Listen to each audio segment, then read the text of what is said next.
Hello बच्चों, मैं प्रवीण कुमार आपका साइंस फैकल्टी फिर से हाजिर हूं आपके forces and laws of motion वाले चैप्टर के एक्सरसाइज के सेकंड पार्ट में। तो सेकंड पार्ट में अपन क्वेश्चन नंबर 7 से कुछ क्वेश्चंस को डिस्कस करेंगे। तो स्टार्ट करते हैं। तो पहला क्वेश्चन है हमारा क्वेश्चन नंबर 7। क्वेश्चन नंबर 7 हमसे कहता है कि 8000 kg engine pools a train of 5 wagon each of the 2000 kg along a horizontal track if the engine is exert a force of 40,000 Newton and the track offers a friction force of 5,000 Newton, then calculate। अब भैया यहां पर क्या करना है, अपने को train बनानी है। तो ये ट्रेन बना देते हैं अपन। कैसे बनाएंगे ट्रेन? अपन ट्रेन ड्रॉ कर लेते हैं। आ जाओ ट्रेन, ये बन गई। छुक छुक करती रेल चली भाई, रेल चली। ठीक है, एक डब्बा, दूसरा डब्बा। उसने कितने डब्बे बताए आपको? 5 डब्बे बताए हैं। ये दूसरा डब्बा, ठीक।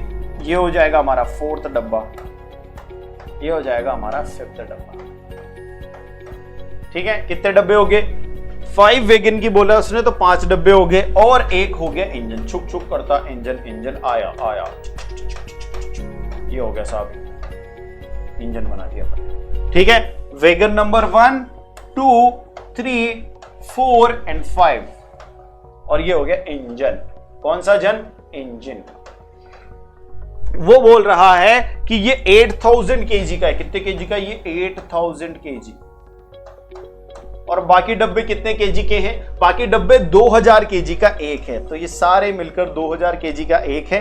तो 2000 इंटू 5 हो जाएगा। कितना हो जाएगा ये? 10,000 kg। कितने हो जाएंगे? 10,000 kg। Okay. If the engine exert a force of 40,000 newton and the track offers the friction force of 50,000 newton, then calculate. ध्यान देना, मेरी बात ध्यान से सुनना। यहां पर टोटल मास कितना हो जाएगा इस ट्रेन का? टोटल मास हो जाएगा 10 और 8 क्या हो जाएगा? 18,000 kg। ठीक है, और ये फोर्स कितना लगा रहा है? इंजन फोर्स लगा रहा है 40,000 न्यूटन। फ्रिक्शन फोर्स कितना है? फ्रिक्शन फोर्स कितना है? 5,000 न्यूटन। फ्रिक्शन फोर्स क्या होता है? फ्रिक्शन फोर्स होता है जो फोर्स ये इंजन इस डायरेक्शन में लगाएगा उसको ओपोज करने वाला फोर्स, यानी कि ये हो जाएगा 5,000, ये हो जाएगा आपका 40,000 न्यूटन।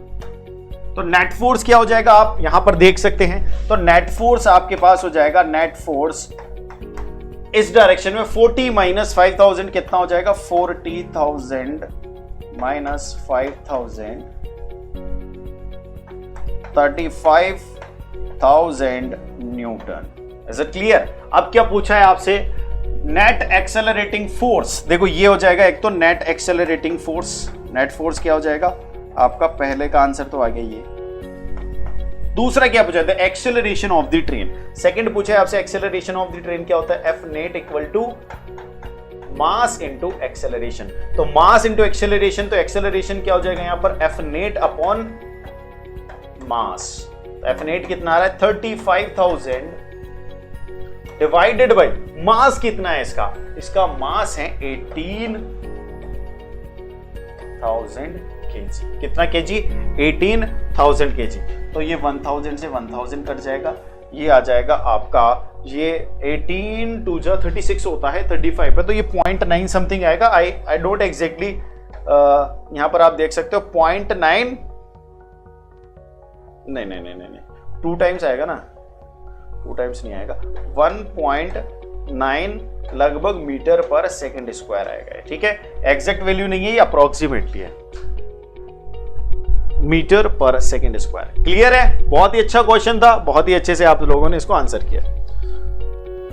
अब आते हैं अपन नेक्स्ट क्वेश्चन पर। नेक्स्ट क्वेश्चन है, an automobile vehicle has a mass of 1500 kg। क्या है इसके पास? मास है 1500 kg का। What must be the force between the vehicle and the road if the vehicle is to be stopped with the negative acceleration of, acceleration क्या है यहां पर?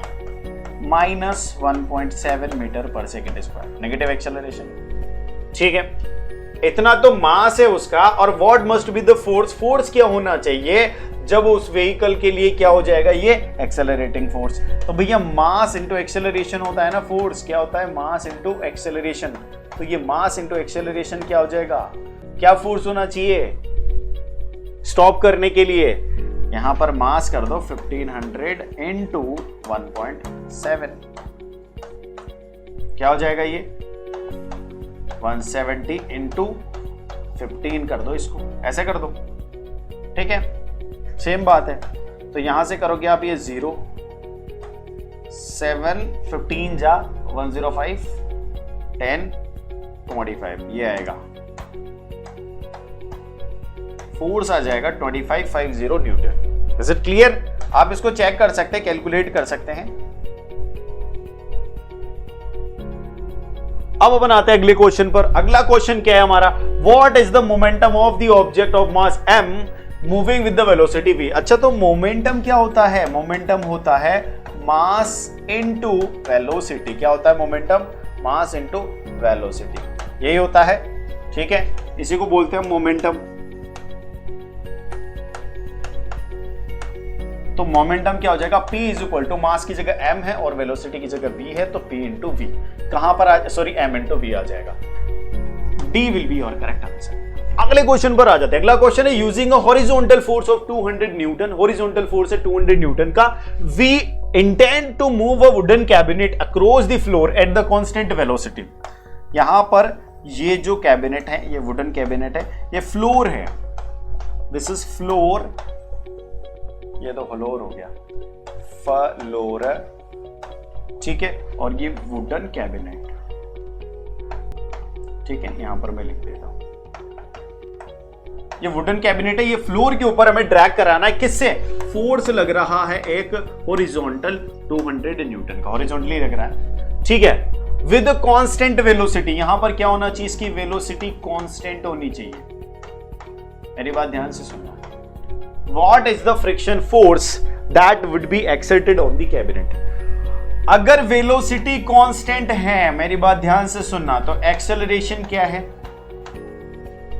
अगर वेलोसिटी कांस्टेंट है तो एक्सेलरेशन क्या है, एक्सेलरेशन A विल बिकम 0।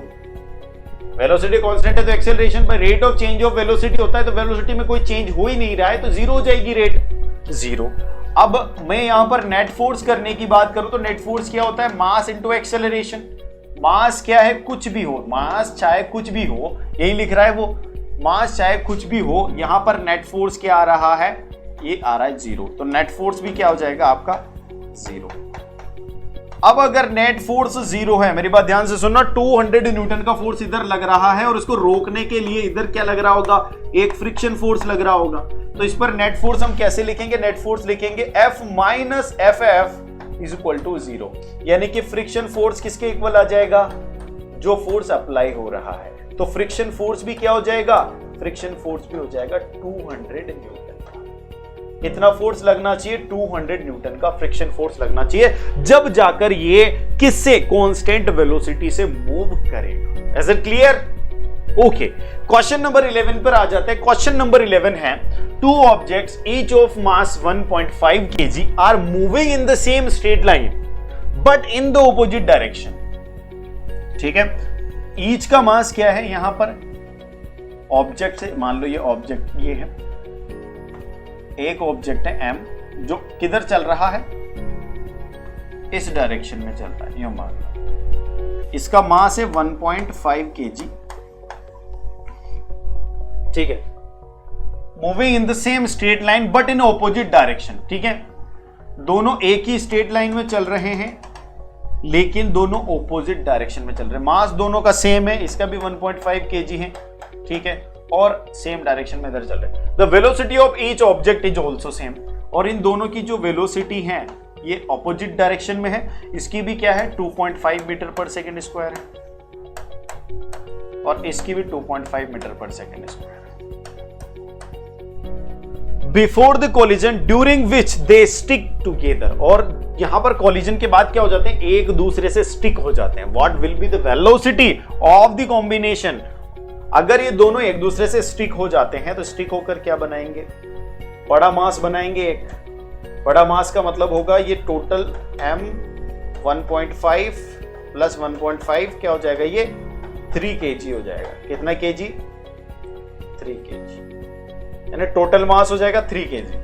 अब इसकी वेलोसिटी निकालनी, मान लो मैं इस डायरेक्शन को पॉजिटिव लेता हूं तो ये v है जो मुझे नहीं पता, तो यहां पर क्या लगेगा, मोमेंटम कंजर्वेशन। कौन सा कंजर्वेशन? Momentum conservation. क्यों लगेगा? क्योंकि वेलोसिटी कांस्टेंट है, कांस्टेंट वेलोसिटी के साथ चल रहे थे वो, ठीक है, और इस पर कोई एक्सटर्नल अनबैलेंस फोर्स लगा ही नहीं। अब मैं क्या करूंगा, बिफोर, पहले तो करूंगा मैं before equal to after. After में क्या है, कैपिटल M इंटू V, जो वेलोसिटी अभी नहीं पता। बिफोर में क्या हो जाएगा, M1 V1 plus M2 V2, ठीक है। पहले का मास क्या है भैया, 1.5 kg। वेलोसिटी क्या, इस डायरेक्शन को पॉजिटिव लेता हूं मैं, इस डायरेक्शन को पॉजिटिव लेता हूं तो 2.5 प्लस दूसरे का मास क्या है, 1.5 kg। वेलोसिटी क्या है, ये वेलोसिटी नेगेटिव हो जाएगी तो ये हो जाएगी minus 2.5 equal to M into V। अब आपको पता है ये जो है और ये जो है, यहां पर आप लिख दो 1.5 into 2.5 minus 1.5 into 2.5 equal to M। ये तो दोनों कैंसिल हो जाएंगे, तो यहां पर M इंटू V आ जाएगा आपका 0 और यहां से V भी आ जाएगा आपका 0 मीटर पर सेकेंड। मास चाहे कुछ भी हो, 0 से डिवाइड करोगे, 0 को डिवाइड करोगे उससे तो 0 ही आएगा, तो वेलोसिटी आ जाएगी आपकी फाइनल 0। नेक्स्ट क्वेश्चन को देखते हैं। नेक्स्ट क्वेश्चन आपसे क्या कहता है, नेक्स्ट क्वेश्चन आपसे कह रहा है according to the third law of the motion when we push an object, push on an object, object pushes back on the earth with the equal and opposite force. सही बोल रहा है, Newton's third law यही बोल रहा है कि अगर मैं किसी दीवार को धक्का देता हूं तो जितना धक्का मैं दीवार को दे रहा हूं उतना ही धक्का दीवार मुझे लगा रही होगी, ठीक है। वैसा ही है, if an object is a massive truck, एक बहुत बड़ा ट्रक है जो पार्क कर रखा है। अब उस ट्रक पर, मेरी बात ध्यान से सुनना, यहां पर बना देता हूं मैं ट्रक, ऐसे ही होता है ट्रक, चक्के वाले, बहुत सारे चक्के होते हैं ना ट्रक में, ठीक है साहब। ड्राइवर बैठ गया, तो ये ट्रक है, इस मैसिव ट्रक को क्या कर रहा है, धक्का लगा रहा है कोई, ठीक है, जो कि रोड साइड में पार्क कर रखा है। It will probably not move, और ये मूव नहीं कर रहा, यानी कि इसकी वेलोसिटी क्या हो जाएगी, 0, ठीक है। अब स्टूडेंट क्या कह रहा है, स्टूडेंट कह रहा है this by justifies this by answering that the two opposite and equal forces cancel each other. वो बोल रहा है कि जितना फोर्स मैंने इस ट्रक पर लगाया था, जितना फोर्स मैंने इस ट्रक पर लगाया था, तो वो इक्वल और ऑपोजिट होने की वजह से दोनों फोर्स कैंसिल हो गए, और कैंसिल होने की वजह से ट्रक कहीं मूव ही नहीं कर रहा। अरे तो भैया कैंसिल, भाई ट्रक की अगर मैं बात करूं तो ट्रक पे तो एक ही फोर्स है जो आप इस पर लगा रहे हो, तब तो ये मूव करना चाहिए, तब तो मूव करना चाहिए। वो जो दूसरा फोर्स है वो तो आपके ऊपर है, जो ट्रक आप पर लगा रहा है, वो कोई ट्रक के ऊपर थोड़ी है। तो भाई हम अगर बैलेंस करते हैं तो एक ही ऑब्जेक्ट पर लगने वाले दो फोर्सेस को बैलेंस करते हैं, इक्वल और ऑपोजिट है तो क्या दो अलग अलग वस्तुओं पर लगने वाले फोर्स आपस में एक दूसरे को कैंसिल करेंगे? नहीं करेंगे, ठीक है। तो ये नहीं है, तो इसका कारण क्या है, इसका कारण भी बता देते हैं अपन इसको। ये एक तो ये बोल दोगे कि ऐसा नहीं है, जो स्टूडेंट जस्टिफाई करने की कोशिश कर रहा है that statement is very much wrong, वो रॉन्ग स्टेटमेंट है। This happens just because of the friction force opposing the motion of the truck, ठीक है। तो वो ट्रक में इस डायरेक्शन में आप इतना फोर्स लगा रहे हो, तो इससे ज्यादा फोर्स, इसके बराबर का फोर्स जो है फ्रिक्शन फोर्स इस ट्रक के ऊपर लग रहा होगा। वो फ्रिक्शन फोर्स इसको क्या कर रहा होगा, रोक रहा होगा, उसकी वजह से ये ऑब्जेक्ट मुंह में नहीं आ रहा। अगर ये आदमी जो है, ये आदमी अगर उस फ्रिक्शन फोर्स से ज्यादा फोर्स लगा देता तो ये ट्रक मूव कर जाता, ठीक है ना। तो लिमिटिंग फोर्स है। तो यहां पर आपको इस प्रकार का कमेंट करना है जो आप अपने इस पर जरूर करेंगे। Is it clear? ठीक है, ओके बच्चों, तो अभी हमने बहुत सारे क्वेश्चन डिस्कस कर लिए हैं, बाकी के क्वेश्चंस अपन नेक्स्ट पार्ट में डिस्कस करेंगे। तब तक हमारे साथ बने रहिए, हमारे चैनल को सब्सक्राइब कीजिए, वीडियोस को लाइक कीजिए, ज्यादा से ज्यादा शेयर कीजिए और बेल आइकन को जरूर प्रेस कर देना। मेरे सामने ही कर दो बेल आइकन को प्रेस, ताकि आपको हर एक वीडियो की नोटिफिकेशन मिलते रहे और आप अप टू डेट रहे हमारे चैनल से। थैंक यू बच्चों, मिलते हैं अपन अगले वीडियो।